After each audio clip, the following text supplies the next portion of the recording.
9%-ты 10-дан баштап 9-га алып келгендер бул монополдуу түрдө бийликти колго алалы, аткаруу бийлигиндагы, парламентте дагы өзүбүз деген эле сөз. Бул бийликке келердин алдында баары тең жакшы. Бийликке келгенден кийин ушундай тойбойт да бийликке. Байлыкка тойбогондой эле. Дагы алсам деп конституцияларды эмне үчүн өзгөртүп атат? Ошо дагы бир полномочияны алсам дегенде маанидеде. Биз бир нерсеге көңүл буруп айтабыз да. Бийлик тамырчы болуш керек. Элдин ой пикирине дайым кылдаттык менен угуп туруш керек да. Азыр элибиз шайлоо мыйзамы туура эмес экенин кайсы жерин билбейт, туура эмес экенин билип турат. Парламентке депутаттар эмес, бизнесмендер келип атканын көрүп атышат. Алар көз каранды болгонун көрүп атат. Бизнесмендер бул жаман адамдар эмес.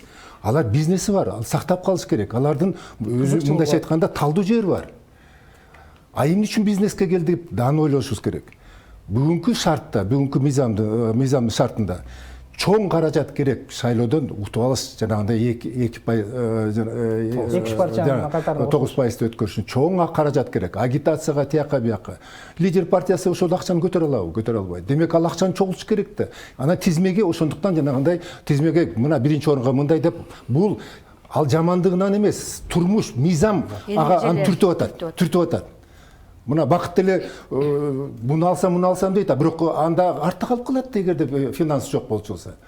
Мына бул экинчи шарт. Анан кийин ошо шарт менен келгенден кийин алар болсо өзүнүн бизнесин, өзүнүн кызыкчылыгын ойлоп калат, жалтак болуп калат. Мына ушул табигатты мыйзам, бүгүнкү мыйзам ошондой табигатты. Шайлоочулардын шайлоо укугун алып коюп туруп, ага бир гана укук калтырдык, добуш берүү укугун. Добуш берүү укугун болгондон кийин шайлоо бул мандат товар болуп калгандан кийин шайлоочу мен эмне кылам барып, мен шайлабагандан кийин дейт. Анан кийин ой, кой, сен акча берем, сен дегенде ал өзүнүн добушун сата баштады. Элде дагы товар болуп калды.